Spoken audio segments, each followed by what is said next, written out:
Welcome back, everyone. In this video, I really wanted to show something a little bit more positional.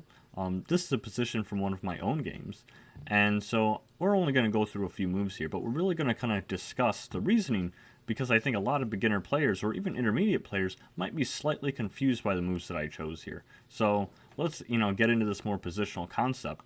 And what I'm going to show is the difference between a piece that is inactive and a piece that is simply a bad piece. And there is a big difference. So I hope this example here will help clear up this for everyone. And then you can start finding these better options in your own games. So okay, let's get started with it then. So in this position here, it is my opponent to move. And I think the move that they played actually isn't too bad. Now, the chess.com game report, which I have up here from the post-game analysis, they don't like the next move they played. My opponent played queen d7, and they think it's slightly inaccurate, and I'll interpret this move and why they say that. But objectively, I think this move is okay. So if we go back one move here, one ply, little extra trivia is one ply is when one side has to move, and then one full move is when both sides move. So, like one move, like on the first move of the game, would be like e4, e5. That's one move because both sides have played the move. Whereas one ply is simply like e4, and then black's ply would be e5. So it takes two ply in one move. But okay, that's a little unrelated trivia out of the way. So here, going back one ply, their queen is currently pinned, right? Because we have this bishop currently pinning the knight, and so the queen is behind there. And so it just makes good tactical sense. Maybe they want to get their queen out of harm's way, just unpin it. So here, queen d7 I think makes a lot of sense. And practically speaking, it's not actually too bad. Now, one could argue, knowing how this position went, that maybe queen to e8 would have been a similar way that maybe you could have unpinned, and maybe that would have been a slight improvement. But I don't think it's the only way. Now, the reason that chess.com game report considers this inaccurate is not because what looks like to be the obvious reason. The obvious reason is a lot of people think, well, this blocks the development of your bishop. And superficially, that might be true, and usually that's a problem. Usually you don't want to be blocking your pieces developing. However, I don't think that's actually the problem here.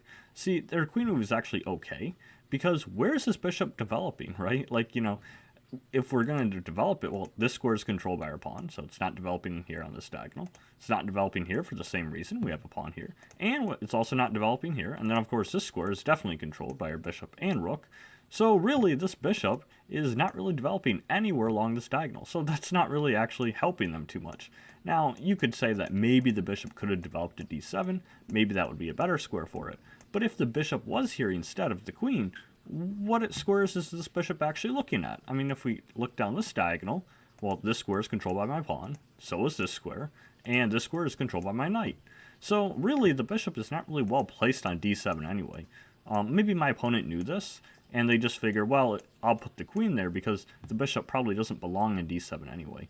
It almost feels like maybe the bishop, will play like some move like b6 or b5, and then the bishop will come here to a6 or maybe b7. Maybe something like that would be an option long term. But at least for now, the fact that the queen is blocking their bishop is actually not a huge problem.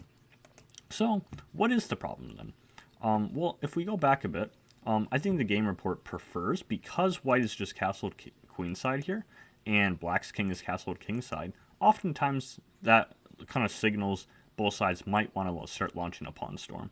And so from black's perspective, perhaps slightly better, as chess.com game report suggests, is to play a6, and maybe long term you can even follow up a b5, and you're going to try and get your pawn storm started.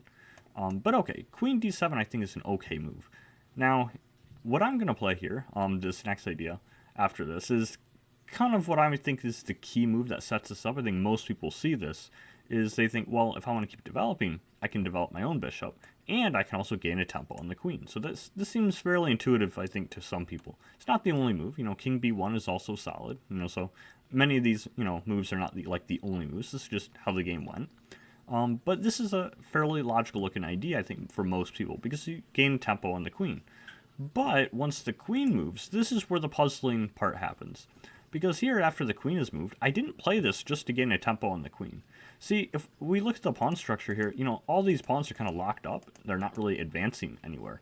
And when the center is locked up like this with the pawns, this is normally more or less a closed position. Now, there's, of course, more features of a closed position than that, but that's a pretty major one. And because this is a closed position, tempi don't actually matter as much as it would in an open position. And so what that means is the fact that I gain time on their queen doesn't really have as much value as it normally would. So I didn't play it for that reason. I played it for kind of a surprising reason, and that reason is I actually want to trade for that c8 bishop. And so I go right ahead and I do that, and then they recapture. Now, this is the puzzling thing, because most people, even intermediate level, they might be kind of confused on why I did this. Because from their perspective, right, I had a pretty good bishop, right, that I just developed. I invested one move to develop this, and now I invest another move to take this bishop, and I wasted basically 2 tempi to capture a piece that literally hasn't moved the entire game. And so why would I capture one of their undeveloped pieces with one of my pieces that I just spent 2 tempi trying to get developed? So here's the reason behind it, because it's not about the tempi. So this is the difference between an inactive piece and a bad piece. This bishop here on c8, this is not a bad piece. And I'll go back a few moves here so we can get to the start of this, kind of puzzle type thing that we have here. In this position, if we look at it, their bishop is inactive. Yes, it is undeveloped. That's one way to looking at it. But that is not the same thing as bad. See, the way I look at it is, if you think of inactive, you think of, well, what squares could it control, right? The more squares it controls, generally the more active it is. Similarly, if it's developed, if the piece has an active role in doing something, like maybe that piece is defending a key square, or maybe that piece is attacking, if that piece has been assigned some job that you have it to do, well, then it is actively doing that job. It is an active piece. So more or less, almost synonymously, but not exact, is a piece is more active when it's developed and when it's doing something. And as this, c8 bishop is unmoved, undeveloped, it's inactive. It's not really doing as much. But that is not to say it's bad, because bad sounds a little bit more permanent. Now, in this case, this bishop has a lot of long-term potential. It might become a lot better later in the game. And that brings me to a similar point, which specifically applies to the bishops. So there's a term in chess called good bishop and bad bishop. And that's a little bit slightly different here, but it definitely applies, because good and bad is used a little bit differently in that context.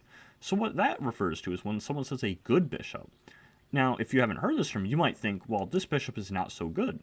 And compare it, at least this bishop has control of a few squares. So you might be tempted to think that g7 is your good bishop for black. But that's actually incorrect. This is actually their bad bishop. It is just an active bishop. It's more active because it controls more squares than this bishop.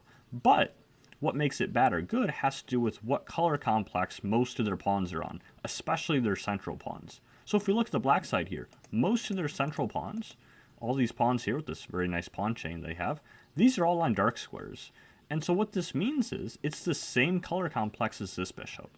And that means that this bishop is more or less kind of stuck looking at its own pawns. It's kind of getting in the way of each other. And so that means that in this position, that, my opponent here, their bad bishop is the one on g7.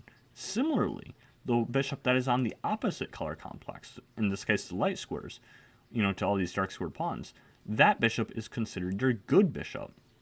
So even though the c8 piece is actually undeveloped and currently inactive, long term it has a lot of potential. It's actually their good bishop in this position. Now, if we compare that similarly here to my side, I have a bunch of central light squared pawns on light squares, but this light squared bishop is technically my bad bishop. If we actually look at it, where can it go? It can't really develop here too well. If I fianchetto, I'm looking really, through granite here, not doing too much. It makes a lot of sense to get it outside the pawn chain if possible, but this is technically my bad bishop, and this is my good bishop because it's the opposite of my color square, my central pawns. So what that means is long term, this bishop is actually not so great for me. And if we look in the immediate position, it's actually getting in the way of me connecting my rooks. I would love to connect my rooks or get, this d1 rook somehow into the attack on the queen side. Attack on the king side. And similarly, I might want to get my queen to g2 or h2 and, use that in the attack as well. But currently this bishop is a little bit in the way. And so maybe if I could free up my position, that might help me. Now here, I'm like killing 2 birds with 1 stone.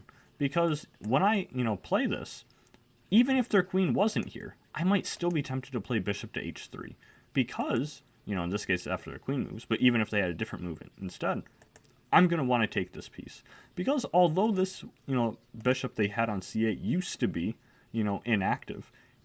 Long term, that was their good bishop, and I've given up. In addition, I've given up my bad bishop. So this is like a really good trade long term for me. So it's a little bit more about long term positional advantages than it is about short term development. And you also, have a little more leeway there because this is a closed position. If it was an open position, then maybe I would have to be a little bit more careful about things like that because maybe the bishop won't always be bad because maybe these pawns could advance, right? Like here I have light squared pawns. I don't want to give away my light squared bishop and then these pawns start advancing and now things change and now I've got like a different colored complex and I've basically given up my good bishop. But here, these pawns can't advance. They're locked up by these pawn rams. And so because it's a closed position, these pawns are unlikely to advance. I'm a little bit more leeway in being able to trade off my bad bishop. So that was kind of the key idea that I wanted to show in this video. And of course, they recaptured and the game went on. And I ended up winning a nice game, but I thought one key moment was the fact that I was able to get rid of my bad bishop here. And in doing so, I also got their good bishop. So that's kind of a counterintuitive thing to most people because in this case, this piece was inactive. The bishop back on c8. If I go back to the first position, most people would not think of capturing this with one of my pieces, especially because, I would have to take time investing in moving my bishop all the way to get there. But long term, I think this is actually worth it. So maybe now you'll start looking for those little positional nuances in your games. So that's the difference between an inactive piece and a bad piece. A bad piece is something that's, more or less bad, more long-term, and something that you have to work towards getting around positionally. But inactive just means it's undeveloped or it's not really assigned a role yet. So a piece like this c8 bishop, it might very well be inactive temporarily, but long-term, this is actually their good bishop. So I hope that difference has helped clarify things for everyone, and I will see you in the next chess video.